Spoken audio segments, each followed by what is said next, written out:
This is one of the cases that shocked Lagos so badly.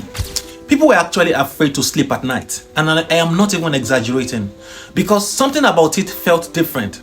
Not just crime, but fear that entered people's home. This was around 2016-2017 in Ikorodu, a part of Lagos. I know some of us know Ikorodu, might have heard about Ikorodu in Lagos. At first, this story sounded strange. A whole family attacked in the middle of the night. A quiet neighborhood suddenly turned into a crime scene before morning. People would sleep and couldn't wake up the next day. The group behind it was later called the Badoo Court Group. And the way they operated, that is what made it even more disturbing.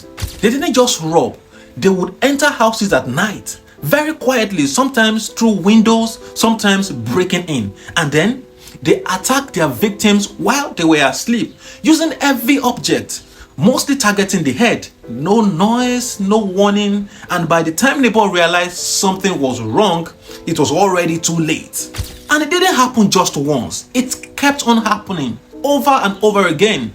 Different houses, different family, different cases, same pattern. That's when fear started spreading fast. People began staying awake at night. Some communities formed vigilante groups. Others started sleeping in shifts. Imagine sleeping in shift because you just want to feel safe, just to feel a little bit safer. Imagine living like that every single day.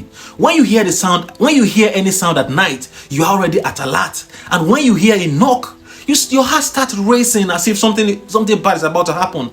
Then things become even more confusing because reports started coming out that the attackers sometimes use substances. Some said they used them for rituals, others believed it was just rumors spreading fear. But you see, when people don't understand something, their minds try to fill the gap, and that is what made everything even worse. The police stepped in though, raids started happening, arrests were made. Some suspects were actually caught though and linked to the attack. But even then, people were still not calm because the question remained: how did this group operate for so long without being stopped earlier? And how many people are still actually involved or are still out there? There were also moments when communities took matters into their own hands. Suspected members were attacked by angry mobs. Some didn't even make it to the police station. That is how tense it became. People were no longer waiting for answers. They just wanted the fear to end. And eventually, security presence increased. The attack reduced though, and slowly life started going back to normal. But that fear, that kind of fear that doesn't just disappear anyhow, just like that. And even till today, when you mention Badoo in some part of Ikorodu, you will see how people react because they remembered.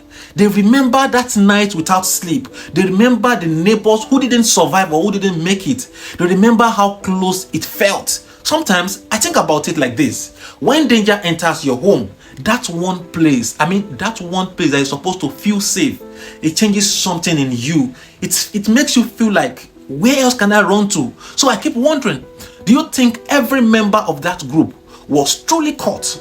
Or could there be still some people out there who were never identified? Guys, whatever you feel about this story, feel free to write it below this video. And always remember, victims couldn't live to tell their story, but we will. Ayodeji subscribe, and I will see you guys on the next one.